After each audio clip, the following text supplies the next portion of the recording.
गुज़िश्ता रोज़ की तकरीब के हवाले से बात करेंगे। हमारे साथ मौजूद हैं ब्यूरो चीफ कराची शाहिद जतोई। शाहिद जतोई साहब, बहुत शुक्रिया आपके वक्त का। शाहिद जतोई साहब, तकरीब खासी मुख्तसर रही लेकिन पुरवकार कहा जाए तो गलत ना होगा। कौन कौन शरीक हुआ? जी, तकरीब में खानदान के अफराद के अलावा कुछ 100 से 150 लोग शरीक थे। ज्यादा लोगों को उन्होंने नहीं बुलाया था। जो बहुत ही करीबी लोग थे उन्हें बुलाया गया था। पार्टी के जैसे फारूक नायक हैं, पार्टी के कुछ और लोग हैं, इस तरह के लोगों को बुलाया गया था जो इस फैमिली के बहुत ज्यादा करीब भी हैं और पार्टी के भी अहम हैं। 150 से ज्यादा लोग नहीं थे इसमें। कोरोना की वजह से बहुत को ओपन लॉन में थी बिलावल हाउस के, और बिलावल हाउस के लॉन को ताजा फूलों से सजाया गया था और ऐसी डेकोरेशन की गई थी कि जिसकी मिसाल नहीं मिलती।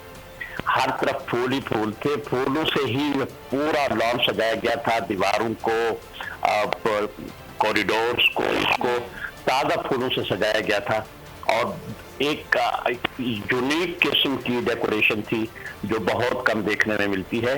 और डेकोरेशन के लिए इन्होंने स्पेशल ऑर्डर दिया था और टीमें कोई बाहर से आई थी जिन्होंने इस हाल को, इस लॉन को डेकोरेट किया था।